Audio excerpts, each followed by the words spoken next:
This is a News 13 SSP-TV special report. Good morning, and thank you all for coming. As you all know, for the last several weeks, the news has been full of stories about tens of thousands of adults and unaccompanied minors entering this country illegally at the United States border with Mexico. As a father and grandfather, I truly cannot imagine the heartache that would come from making the decision to send a child on such a dangerous journey. This has quickly become a humanitarian crisis as the federal government scrambles to figure out what to do with the minors, most of whom have come from Central American countries. They travel through Mexico with the goal of crossing into the United States. The Obama administration has expressed surprise at the situation. Despite evidence, I discovered that they were preparing to deal with the influx of illegal immigrants as far back as January of this year. On January 29th, the Department of Homeland Security placed an ad soliciting escorts or chaperones for upwards of 65,000 minors. Last week, in a hearing of the House Homeland Security Committee, I had the chance to question Homeland Security Secretary Jay Johnson. And it became obvious that the administration has no good excuses or explanations for their failure to address the problem. This is what happens when you tell the whole world that you're rolling out the welcome mat for illegal immigrants. I blame the administration and anyone in Congress who openly talked about a pathway to citizenship for illegal immigrants, which in reality means amnesty for anyone who has broken our immigration laws. The migration of these children began back in 2012, when the president began his DACA program, that's D-A-C-A, which means Deferred Action for Childhood Arrivals. DACA is in reality President Obama's pledge that he will not deport minors. Today, the administration tells us that these individuals are landing on our doorstep because of increased violence in their homelands. Now, I have no doubt that there are many for whom this is true. But it is more likely that many have heeded the call that so many in Washington have made, which is enter the United States illegally, and we won't ask you to leave. There have been accounts that the news media in Honduras, Guatemala, El Salvador, among other places, are reporting that it is perfectly all right for minors to sneak into this country. They're told that once they get here, they'll be able to stay. They are seeking what are called permisos. Those are court dates that mean that they have to stay in the United States, at least temporarily, before facing deportation proceedings. From there, of course, they plan to just fade into the fabric of our neighborhoods. I have grave concerns about the risks to our national security resulting from this growing problem. I want to see with my own eyes what is going on. So later this week, this Thursday, July 3rd, I will take part in a special field hearing of the Homeland Security Committee in McAllen, Texas. Our Border Patrol agents, who are already undermanned and stretched thin, are now being tasked with changing diapers, warming formula, and babysitting children. Our borders have never been truly secure, but now that our agents are busy essentially running daycare centers, at this moment, they are more porous than ever. I'm also very concerned about the role the federal government has played in the route many minors have taken in getting to the border in the first place.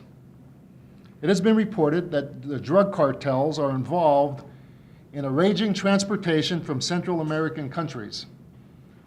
Many of them are children who have been sent for by parents who are already in this country illegally. The United States government has been complicit in what amounts to human trafficking. The drug cartels are charging as much as $7,500 per minor to transport them more than 1,000 miles to the United States border. At that point, American government officials take over and deliver the individuals to family members elsewhere in the country. That makes our government a participant in a human trafficking transaction which could include physical and sexual abuse along the way. This is unacceptable. The president said over the weekend that he would be asking Congress to provide more than $2 billion in funding to speed up the deportation of many of these individuals who have crossed. I'm eager to hear the details of that request, but I have to be honest. I remain skeptical of the president's commitment to securing our borders and actually solving the problem. There are growing health concerns involved, as we have now heard reports of children with measles, scabies, swine flu, and other infectious diseases arriving. And tuberculosis is also a concern.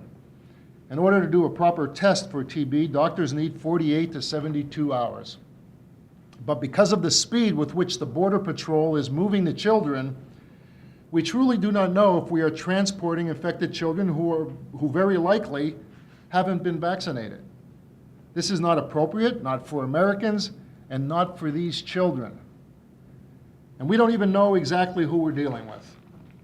The federal government is not conducting background checks on the parents many of the children are meeting once they arrive in the country. And we don't know if a child who says he or she is 17 is, in reality, that age. This is especially a problem because we know that drug cartels, violent gangs, and human traffickers are trying to use the chaos at the border as cover for transporting their own members. Now, there's too much at risk for me to stand by idle while our borders are wide open, our national security is at risk, and the health and welfare of these children and our own citizens is at stake. And today, I bring news that this problem could be coming even closer than anyone had previously thought. It's come to my attention that a group called the United States Committee for Refugees and Immigrants has made inquiries about certain facilities and their availability to be used to house many of these minors. Now, this is a group that calls itself a refugee resettlement organization.